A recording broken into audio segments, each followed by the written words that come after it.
tokkummaan ka'a musliimoota keenya kan bahaaf dhihaa kan fagoof dhiyeenya rakkoo mudannee namoonni dhageenya rakkoo majlisaa yoom obsuu dandeenya ta'a wal kaasaa mee furmaata keenya ta'a wal kaasaa mee furmaata keenya ilaahan gayoom obsinee totteenya jallaan jallumaa kaafirraa buufna bakkayyumarraa hiriiratti baana harkaa wal caafnee didda agarsiifna didda gabrummaa fincilatti dhoofna horee filanneen hoogganamu feena dirqiin nun bulchuu kuffifne garsiifna dirqiin nun bulchuu kuffifne garsiifna jallaan jallumaa yaa ummata keenya jallaan jallumaa yaa ummata keenya ta'a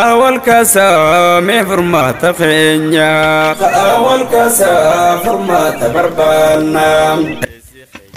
Guyyaa irraan tanaa guyyaa duula ashaaraa magariisaati. Guyyaa 17 gaarii nuti dhaabuu jirru kun gaara majlisaa jedhama.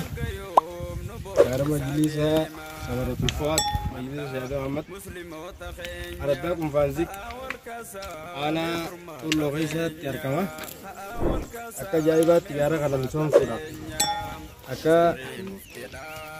mootummaan misoomsaa jee daranitti akka mootummaan akka ajaa'ibaatti irraa fayyadamu irraa nutillee fayyadamnu mootummaan faayidaa teenyaaf waan ta'eef akka ajaa'ibaatti nuti gidee hundaa'u gidee biqiltuudhaaf duratti argamnee gaara misoomsuudhaaf akka amantaa islaamaattis amantaa islaamaa tokkummaadhaaf gaara misoomsuu akka ajaa'ibaatti dubbattiisi.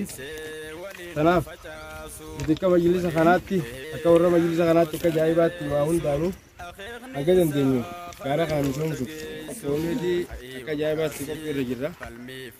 Akkasumatti hawaasni biyya tanaatis gaara naannoo tanaatti argamu hunda misoomsuudhaaf ajaja mootummaa keenyaa bakkaan keenya jechuudhaaf hedduu afsaawanii qabsoo isaanii mirkaan gahuudhaaf ajaa'ibaa itti jiranii guyyaa irraan tanaa guyyaa 17 kana keessatti bara 2016 kana keessatti waan ajaa'ibaa dabarsuudha qabnaa jenneeti akka ajaa'ibaatti itti jirra. Kanaaf hawaasaa fi mootummaadhaa wajjin waliigallee tokkummaadhaan gaara kana misoomsaa jirra. Gaara majlisaa Samaratul Fuad jedhamuudhaan beekamu gaafa har'aan takkaawwa amata 2 amata 3 gaara magariisa beekamaa dhufanii bakka hundaa daawwatan ta'uunsaa ni yaadatama. Akka ajaa'ibaatti qophiin teenya tana fakkaatti. Warri asitti jiru kunis mutaallima jammaa darasaadhaa warra asitti barataa jiran isaanumaatu mana kana fakkaatus gaara kana cabsee mana asirra ijaaree biqiltuudhaas waliin gahuudhaan isaanii itti jira waan ajaa'ibaa isaanii asirratti hojjetee jira.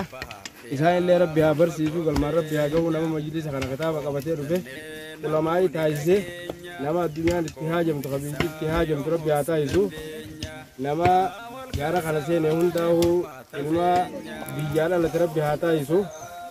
Kanaaf majlisa sheekha keenyaa kana guddachaa kadeemu malee xiqqaataa deemu rabbi hin taasisini. Guyyaa guyyaadhaan majlisa guddataa deemu rabbi haa taasisu. Hawaasa biyya tanaatiif mutaallinni asii barataa jiru waliigalee tokkummaadhaan biyya tana misoomsaa waan jiraniif akka ajaa'ibaatti namuu daawwachaa jirtan du'aa illee irra nu gootanii qophii akka teenyaa tan namuu bakka jirtaniitti huura qabdanii وبزنيد قال ما ربنا أعجبه ربنا تقبل منا إنك أنت السميع العليم وتب علينا إنك أنت التواب الرحيم سبحان ربك رب العزة عما يصفون وسلام على المرسلين والحمد لله رب العالمين. duula ashaaraa magariisaa tanarratti waan isaa mul'ate waan ilaalee irraa gammade meedhaan isaa nu dabarsu isaa wajjin turtii gaarii. Gaara kana ashaaraa magariisa irraa mul'ifnaa waan jettu qabatanii gaa akkuma beekamu ganama kana salaata subii irratti bahanii darasoonni biyya kana keessa jiranii fi hawaasni waliigaltee godhaniituma dargaggoon hammi ji'a tokko wajjin bahanii akkasitti biqiltuu kana qabatanii asitti galchanii akkuma beekamu sana gaamma biqiltuu sanarra ji'aan tokkos dhaabnee illee mul'isuu qabnaa waan jettu irratti qabatanii asirratti bobba'anii biqiltuu 300 fi waa dhaabuudhaan gabaasa galchaa jiran kanuma gaadhaan si dabalataa kabiraan jiru. Assalaamu alaikum warahmatullahi wabarakatuh.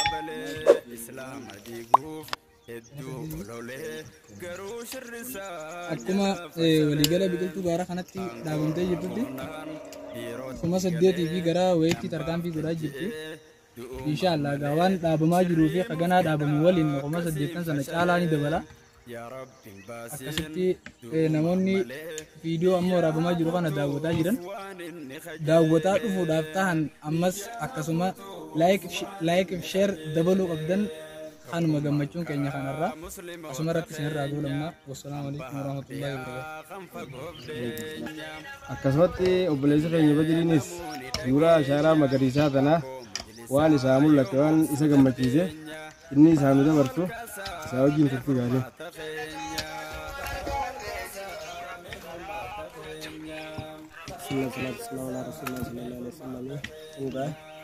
Duula ishaaraa magariisaa akkuma mootummaan karoorsee gubbaanu bakkanne hawaasa keenya biqiltuulee miiliyoonaan lakkaa'aman ni dhaabna jee karoora nuti karoora mootummaa keenya gubbaanu bakkanne kana galmaan keenyaa jenne akka barattoota diinittiin funnoo bakkitti argamu naannoo Oromiyaa godina Harargee lixaa aanaa Xuulloo Ardaa Quufaanzik bakka jedhamtu gaara majaliisa samaratu Suwaad Kaadam Ahmadii durfamu keessattiin biqiltuu kana misoomsuudhaaf argamnaa jechuudha.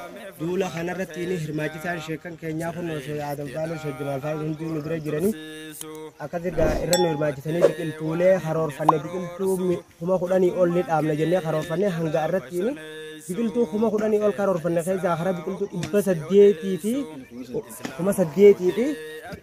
500 olii dhaabnee milkeessinee jirraa jechuudha. Biqiltuulee kanneen keessaa harki caalaan isaanii nuuf qabatanii jiranii arra gaafunnoo biqiltuu san 10,000 jennee ol dabarsuudhaaf dabalataa dhaabaa jirraa jechuudha. Guyyaa dabalataa guyyaa lamaffaadhaaf dhaabaa jirraa jechuudha. Kana durallee itti hirmaannee dhaabaa turre.